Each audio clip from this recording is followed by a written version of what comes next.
Good morning 11th class. आज हम बताएंगे विद एडजस्टमेंट वाला ही question. Trading account profit and loss account बनाना है। यहाँ आपको ट्रायल बैलेंस दिया है, यहाँ एडजस्टमेंट दे रखी है, इसको शॉर्ट आउट करेंगे हम। पहला है कैपिटल। कैपिटल क्या है? आपकी लायबिलिटीज़, जो बैलेंस शीट की लायबिलिटी साइड में जाएगा। क्रेडिटर्स आपकी लायबिलिटीज़ है, जिसे हम उधार माल कहते हैं, वो भी बैलेंस शीट की लायबिलिटीज आएगा। रिटर्न आउटवर्ड, ये नया पॉइंट आया है, रिटर्न आउटवर्ड। इस क्वेश्चन में रिटर्न आउटवर्ड नया पॉइंट आया है। रिटर्न आउटवर्ड का मतलब होता है परचेस रिटर्न। ये परचेस में से माइनस होगा। किस में से माइनस होगा? परचेस में से। ध्यान रखिए, जब भी रिटर्न आउटवर्ड हो या परचेस रिटर्न हो, परचेस में से माइनस होता है और रिटर्न आउटवर्ड को परचेस रिटर्न बोलते हैं। सेल आपको पता ही है, प्रॉफिट एंड ट्रेडिंग अकाउंट के क्रेडिट साइड में जाएगा सबसे ऊपर। बीपी लायबिलिटीज़ है। प्लांट एंड मशीन की एसेट है, बैलेंस शीट की एसेट साइड में जाएगी। सन्ड्री डेटर्स आपकी एसेट है। ड्राइंग कहाँ से माइनस होती है? कैपिटल में से माइनस होती है। ड्राइंग को कैपिटल में से माइनस करते हैं। और परचेज जो आपका ट्रेडिंग अकाउंट में आएगा सेकंड नंबर पे। रिटर्न इनवर्ड, रिटर्न इनवर्ड यानी सेल रिटर्न। सेल रिटर्न को सेल में से माइनस करें, सेल रिटर्न को सेल में से माइनस करेंगे। वेजेस और ट्रेडिंग का खर्चा है, यानी वो फैक्ट्री का खर्चा है तो ट्रेडिंग में आएगा। बैंक एसेट है। रिपेयर प्रॉफिट एंड लॉस में आएगा डेबिट साइड में, क्योंकि ऑफिस का खर्चा है। ओपनिंग स्टॉक है, ट्रेडिंग अकाउंट में सबसे ऊपर आता है। रेंट ऑफिस का खर्चा है। मैन्युफैक्चरिंग एक्सपेंसेस फैक्ट्री एक्सपेंसेस है, तो ये कहाँ आएगी? मैन्युफैक्चरिंग एक्सपेंसेस फैक्ट्री में, यानी ट्रेडिंग अकाउंट में। ट्रेड एक्सपेंसेस, ट्रेड एक्सपेंस ध्यान रखना, इसमें कंफ्यूज होता है बच्चा। ट्रेड एक्सपेंस ये प्रॉफिट एंड लॉस का खर्चा है, ये ट्रेडिंग अकाउंट में नहीं आएगा, ये प्रॉफिट एंड लॉस के डेबिट साइड में आएगा। बैड डेट जो पैसा मारा गया, प्रॉफिट एंड लॉस के डेबिट साइड में। कैरिज फैक्ट्री का खर्चा है, इसलिए ट्रेडिंग अकाउंट में आएगा। फ्यूल एंड पावर भी फैक्ट्री में होती है। फ्यूल एंड पावर कहाँ होती है भाई? फ्यूल और पावर फैक्ट्री में तो यूज़ होती है, तो ये भी ट्रेडिंग में आएगा। अब आइए adjustment. Closing stock, closing stock आपको पता ही क्या होगा, ट्रेडिंग अकाउंट में आएगा। पहले हम सेल के नीचे लिखेंगे, फिर एसेट साइड में पता ही है आपको। Depreciation plant and machine, plant and machine में से माइनस कर देंगे। बैड डेट्स है, बैड डेट्स हम किस में से माइनस करेंगे? डेटर में से। बैड डेट जब भी होगा डेटर में से माइनस करेंगे। अब बैड डेट का क्या ट्रीटमेंट है वो हमें देखना है। बैड डेट्स का ट्रीटमेंट यह है, बैड डेट्स में प्लस करना है और डेटर में से माइनस करना है। बैड डेट्स में प्लस करना है और डेटर में से माइनस करना है। बैड डेट्स के दो ट्रीटमेंट होते हैं। बैड डेट्स का एडजस्टमेंट दो जगह आती है, तो आपको पता ही है। जैसे डेप कहाँ जाता है? प्रॉफिट एंड लॉस के डेबिट साइड में जाएगा और प्लांट एंड मशीन में से माइनस हो जाएगा। इसी तरह बैड डेट्स होता है। बैड डेट्स को क्या करना है? प्रॉफिट एंड लॉस के डेबिट साइड में लिखना है और डेटर में से माइनस करना है। प्रॉफिट एंड लॉस के डेबिट साइड में लिखना और डेटर में से माइनस करना है। फिर है 400 rupees due for repairs. 400 rupees due for repairs है, तो 400 रुपीज़ ड्यू फॉर रिपेयर्स को हमें क्या करना है? 400 रुपीज़ ड्यू फॉर रिपेयर्स को, ड्यू फॉर रिपेयर्स है, ड्यू यानी आउटस्टैंडिंग, यानी रिपेयर में प्लस हो जाएगा और बैलेंस शीट की लायबिलिटी साइड में दिखाएगा। रिपेयर में प्लस हो जाएगा और बैलेंस शीट की लायबिलिटी साइड में दिखाया जाएगा।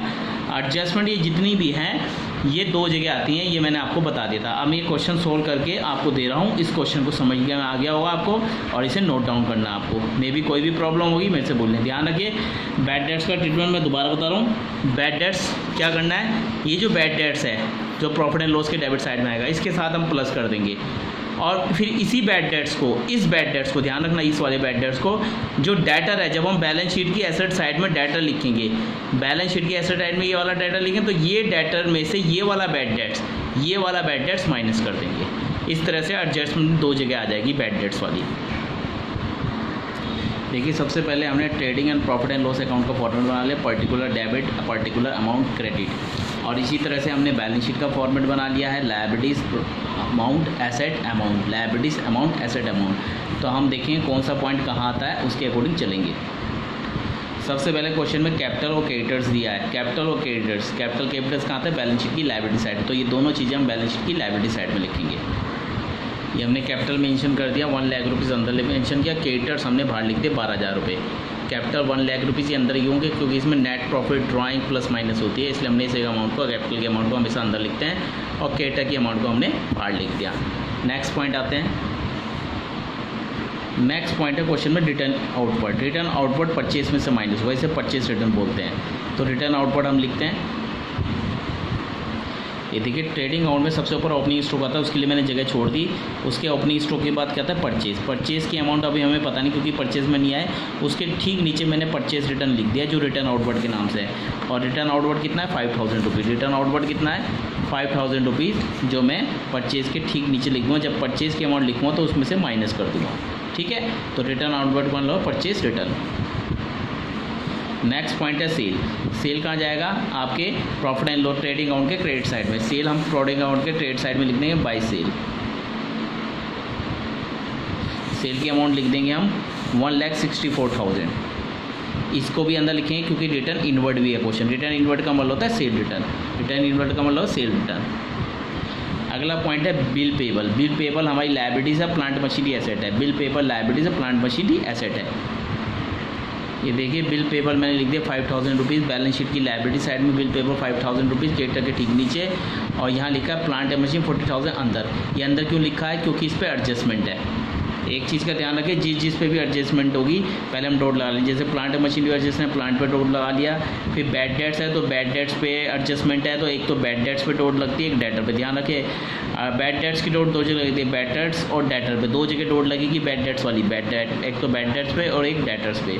फिर अगला है रिपेयर। रिपेयर की डॉट लगेगी रिपेयर वाले पॉइंट पे। ये रिपेयर वाले पॉइंट में हमने रिपेयर की डॉट लगा दी।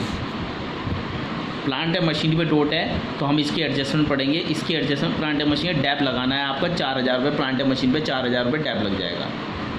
ये हमने प्लांट एंड मशीन पे 4,000 रुपये डैप माइनस कर देंगे 36,000। डैप का आपको पता ही है रिलेटेड सब्जेक्ट से माइनस होगा, प्रॉफिट एंड लॉस के डेबिट साइड में दिखाना। अब यही डैप 4,000 रुपये मुझे प्रॉफिट एंड लॉस के डेबिट साइड में दिखाना है।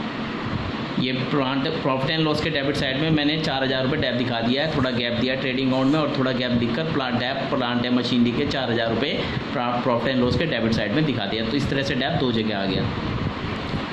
नेक्स्ट पॉइंट है डेटर। डेटर हम एसेट साइड में आएगा तो हम एसेट साइड में डेटर को लिख देते हैं। ये डेटर मैंने 24,000 एसेट साइड में अंदर लिखे हैं। क्यों लिखे हैं? क्योंकि इस पर डॉट है कितनी है 24। तो इसकी डॉट हम पढ़ेंगे। बैड डेट्स 5,000 रिटर्न ऑफ करने। मैंने बताया था बैड डेट्स का ट्रीटमेंट, बैड डेट्स डेटर में से माइनस होंगे, बैड डेट्स डेटर में से माइनस होंगे। तो ये बैड डेट्स मैं डेटर में से माइनस कर रहा हूँ। बैड डेट्स 5,000 रुपये डेटर में से मैंने माइनस कर दिए 19,000। क्योंकि ये बैड डेट जो 5,000 रुपये एडजस्टमेंट है दो जगह का 5,000 रुपये एक महीने है, मैंने माइनस कर दिए। अब इसी को हम प्रॉफिट एंड लॉस के डेबिट साइड में दिखाएंगे और वो जो बैड डेट्स क्वेश्चन में गिवन है उसके साथ प्लस करना है। तो ये 24,000 में से 5,000 मैंने बैड डेट्स माइनस कर दिए। नेक्स्ट पॉइंट है आपका ड्राइंग। ड्राइंग को कैपिटल में से माइनस करना है। तो यहाँ ड्राइंग को कैपिटल में से माइनस कर देते हैं। तो ये ड्राइंग को मैंने कैपिटल में से माइनस कर दिया। ड्राइंग को 90,000। अब इसे अंदर आप अंदर ही लिखें क्योंकि इसमें net loss profit plus minus करना है। नेक्स्ट पॉइंट है परचेज। परचेज कहाँ लिखा जाएगा? ट्रेडिंग अकाउंट में। तो ये 1,05,000 मैंने परचेज लिखा, इसमें से मैंने 5,000 रुपये माइनस कर दिए। जो मैंने पहले ही परचेज रिटर्न लिखा हुआ था 1,00,000 रुपये बाहर आ गए हैं। नेक्स्ट पॉइंट है रिटर्न इनवर्ड। रिटर्न इनवर्ड का मतलब होता है सेल रिटर्न। ध्यान रखें रिटर्न इनवर्ड का मतलब सेल रिटर्न होता है। ये सेल में से माइनस होगा। तो इतना है 3,000 रुपीज़। तो 1,61,000 में से 3,000 माइनस किया, 1,61,000 रिटर्न इनवर्ड आ गया, यानी सेल रिटर्न हमने माइनस कर दिया। नेक्स्ट पॉइंट है वेजेस। वेजेस कहाँ आता है? ट्रेडिंग अकाउंट में। ये वेजेस मैंने ठीक परचेज के नीचे 50,000 रुपीज़ लिख दिया। इस पर कोई एडजस्टमेंट नहीं तो अमाउंट बाहर आ जाएगी। जिस पर एडजस्टमेंट उसके अमाउंट पहले हम अंदर लिखेंगे।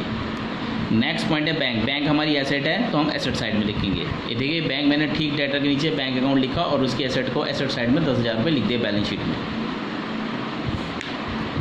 नेक्स्ट पॉइंट है रिपेयर। रिपेयर पे डॉट है तो इसकी अमाउंट अंदर लिखें। और रिपेयर कहाँ आता है? प्रॉफिट एंड लॉस के डेबिट साइड में। ये देखिए रिपेयर मैंने प्रॉफिट एंड लॉस के डेबिट साइड में लिखा टू रिपेयर 500 रुपीज़। इसमें आउटस्टैंडिंग 400 रुपये जोड़ दिए हैं क्योंकि इसमें साफ लिखा हुआ है कि sum of 4,000 due for repair. Repair के आउटस्टैंडिंग है 400 रुपये, रिपेयर के आउटस्टैंडिंग है तो मैंने रिपेयर के साथ प्लस कर दिए हैं। क्योंकि ये 400 एक एडजस्टमेंट है, पहले तो 500, 400, 900 रुपये में बाहर लिख देता हूँ। अब चूँकि ये 400 रुपये एडजस्टमेंट है जो दो जगह आएगी, एक तो प्रॉफिट एंड लॉस के डेबिट में आएगी आउटस्टैंडिंग, और आउटस्टैंडिंग कहाँ आती है? बैलेंस शीट की लायबिलिटी साइड में। अब इसी 400 रुपये को मैं बैलेंस शीट की लायबिलिटी साइड में दिखाऊंगा। मैंने आपको बताया था एडजस्टमेंट दो जगह आती है। ये मैंने रिपेयर लिख दिए 400 रुपये 400, बैलेंस शीट की लायबिलिटी साइड में मैंने 400 रुपये रिपेयर के आउटस्टैंडिंग रिपेयर के बैलेंस शीट की लायबिलिटी साइड में 400 रुपीज़ मेंशन कर दिए। नेक्स्ट पॉइंट है ओपनिंग स्टॉक। शुरू का स्टॉक है तो ये ट्रेडिंग अकाउंट में सबसे ऊपर आता है। ये ओपनिंग स्टॉक ट्रेडिंग अकाउंट में सबसे ऊपर 20,000 मेंशन कर दिए हैं। नेक्स्ट पॉइंट है rent. Rent profit and loss के डेबिट साइड में आता है और मैन्युफैक्चरिंग आता है आपका फैक्ट्री एक्सपेंस ट्रेडिंग अकाउंट में। ये देखिए रेंट मैंने 4,000 रुपये प्रॉफिट एंड लॉस के डेबिट साइड में लिख दिए हैं। नेक्स्ट है मैन्युफैक्चरिंग एक्सपेंस। मैन्युफैक्चरिंग एक्सपेंस कहाँ जाता है? ट्रेडिंग अकाउंट में, क्योंकि ये फैक्ट्री का खर्चा है। ये देखिए मैंने वेजेस के ठीक नीचे मैन्युफैक्चरिंग एक्सपेंस 8,000 रुपये ट्रेडिंग अकाउंट के डेबिट साइड में मेंशन कर दिए हैं। नेक्स्ट पॉइंट है trade expenses. Trade expenses trading account में नहीं जाता, ध्यान रखिए प्रॉफिट एंड लॉस के डेबिट साइड में जाएगा क्योंकि ऑफिस का खर्चा है। तो ट्रेड एक्सपेंसेस हमारी कितनी है 7,000 रुपीज़। ये देखिए प्रॉफिट एंड लॉस के डेबिट साइड में ठीक रेंट के नीचे मैंने ट्रेड एक्सपेंस 7,000 रुपीज़ मेंशन कर दिया। नेक्स्ट पॉइंट है बैड डेट्स। बैड डेट्स पे डोट है तो इसकी अमाउंट अंदर लिखेंगे और इसमें ये वाले बैड डेट जो मैंने डेटर में से माइनस किए थे वो प्लस कर देंगे क्योंकि एडजस्टमेंट दो जगह आती है, एक बार डेटर में से ही माइनस हो गया, अब इसी बैड डेट्स के साथ ही प्लस हो जाएंगे। ये देखिए 2000 में मैंने बैड डेट्स 5,000 रुपीज़ प्लस किए, न्यू रिजर्व के नाम से होते हैं ये बैड डेट्स, ये प्लस कर दिए। जो ये एडजस्टमेंट वाले 5,000 प्लस की टोटल 7,000 हो गए और यही 5,000 रुपये वहाँ से माइनस किए थे डेटर से। इस तरह से ये एडजस्टमेंट दो जगह आ चुकी है। नेक्स्ट पॉइंट है कैरिज। कैरिज और फ्यूल ये दोनों ट्रेडिंग अकाउंट के आइटम है क्योंकि ये फैक्ट्री का खर्चा है तो इसे हम ट्रेडिंग अकाउंट में शो कर देंगे। तो कैरिज कितना है 1,500 और फ्यूल कितना है 1,000 रुपीज़, तो ये ट्रेडिंग अकाउंट में शो करते हैं। इस तरह से मैंने ट्रायल बैलेंस के सारे पॉइंट ले लिए। अब हम एडजस्टमेंट आएंगे। एडजस्टमेंट क्लोजिंग स्टॉक रहेगी। क्लोजिंग स्टॉक हम कहाँ दिखाते हैं, सेल के ठीक नीचे बाय क्लोजिंग स्टॉक, और एक एसेट साइड में दिखाएंगे। तो सेल के ठीक नीचे लिख दिया मैंने क्लोजिंग स्टॉक, इसकी अमाउंट कितनी है 14,000 रुपीज़। अब यही 14,000 रुपीज़ मुझे एसेट साइड में शो करने हैं। यही मैंने closing stock 14,500 rupees asset side में शो कर दिया, वही 14,500 रुपीज़ सेल के ठीक नीचे लिखे हैं। तो क्लोजिंग स्टॉक दो जगह आ गया है। अब मैं सारी एडजस्टमेंट चेक करूँगा। डेप्रिसिएशन प्लांट एंड मशीनरी दो जगह आ गई है। हाँ, एक बार प्लांट एंड मशीन माइनस के प्रॉफिट एंड लॉस के डेबिट साइड में। बैड डेट्स आ चुके हैं, हाँ जी आ चुके हैं क्योंकि डेटर में से माइनस हुए 5,000, यही मैंने बैड डेट्स के साथ प्लस किए।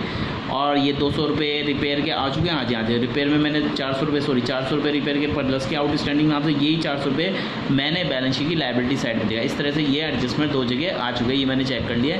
अब ये सारा कंप्लीट हो गया। अब मैं नेट प्रॉफिट, नेट लॉस और बैलेंस शीट कंप्लीट कर दूँगा। देखिए ट्रेडिंग अकाउंट में 1 लाख से इधर का टोटल ज़्यादा, ये मैंने दोनों तरफ लिखा है और ये माइनस किया तो मेरा ग्रोस लॉस निकल गया। अब ये ग्रोस लॉस 5,000 में यहाँ ट्रांसफ़र कर दूँगा। यहाँ थोड़ी सी जगह मैंने छोड़ना भूल गया, तो ग्रोस लॉस मैंने ये 5,000 रुपीज़ ये यहाँ ट्रांसफ़र कर दिए। यहाँ से ट्रांसफ़र होके यहाँ आया है, ध्यान रखिए ये ग्रोस लॉस यहाँ आया। अब मैं इसका टोटल करूँ क्योंकि इधर का टोटल ज़्यादा है तो मैं इधर का टोटल करूँगा और इसमें जो नेट लॉस आएगा वो मैं क्या करूँगा कैपिटल में से माइनस करके बैलेंस शीट का दोनों तरफ का टोटल कर दूँगा। अब इसका टोटल करते हैं। इसका टोटल है 27,900। इस 27,900 27,900 दोनों तरफ लिख देंगे क्योंकि इधर कुछ नहीं है तो ये वही पूरा नेट लॉस आ गया हमारा। इधर की तरफ कोई इनकम नहीं रही तो 27,900 हमारी लॉस आ गया। अब ये नेट लॉस हम बैलेंस शीट में से एसेट कैपिटल में से माइनस कर देंगे। 27,900 रुपीज़ हमने माइनस कर देंगे और अब अमाउंट बाहर लिख देंगे। तो ये हमारा हो गया लॉस माइनस किया 62,100, कैपिटल बाहर आ गई मतलब उसके बाद टोटल क्या 79,500 और एसेट का भी 79,500। इस तरह से बैलेंस शीट का टोटल दोनों तरफ का हमारा इक्वल हो गया और हमारा क्वेश्चन सोल्व हो गया बाय 11th क्लास।